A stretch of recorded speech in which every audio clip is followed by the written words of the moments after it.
Indiana is losing teachers. We've been seeing a steady decline in the number of folks entering the profession. A reoccurring problem centered around the shortage of doctors. Uh-oh, the media tell us there are going to be shortages of doctors, teachers, and airline pilots. What is causing the pilot shortage? I remember when pilots made a ton of money. Right. They worked the shortest hours, and there was a prestige to it.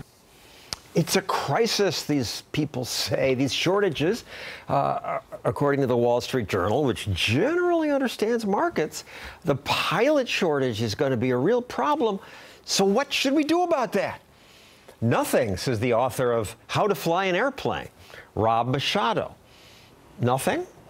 No, nothing. Please don't do anything about it. The private industry has a wonderful success record of being able to solve these problems itself. And when the government gets involved, typically they don't provide the wisest and most appropriate solution to the problem. What is the solution to the problem? Well, in 1965, the United Airlines and Pacific Southwest Airlines and several other airlines had a similar problem. There was a pilot shortage, a legitimate pilot shortage. And what they decided to do was to hire people and pay for their training. People looking to make money offered them a little more, some perks, some training, some free training, probably a little more pay, and that solved it. The market does work its magic that way. Before people got excited about the pilot shortage, they worried about the coming teacher shortage, doctor shortage, engineer shortage, but none of those crises ever happened. Why not? Because the market adjusts. The reason it is more difficult for airlines, as you alluded to adjust, is because government got in the way. They decided to make it more difficult to become a pilot after this happened.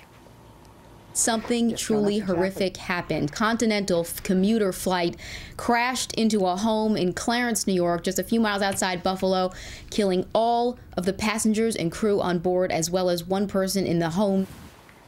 So government did as it always does, it added more rules. Rod, like what? What they required was that all new hire co-pilots sitting in the right seat of any airline have 1,500 hours of flying time and the highest license that a pilot can acquire. That's 1,500 hours. The old standard was 1/6 that. That's exactly correct. And here's the interesting thing about the problem, John, is Congress, I think, attempting to do a good thing, actually didn't act wisely here, because the 3407 Colgan air crash, the pilot of that airplane, the captain of that airplane was flying the airplane at the time, not the co-pilot. So the rules that Congress developed didn't apply to that particular crash. And the 1,500-hour rule seems like a great rule, but the captain had an airline transport pilot license, and he had 3,370 hours of flying time.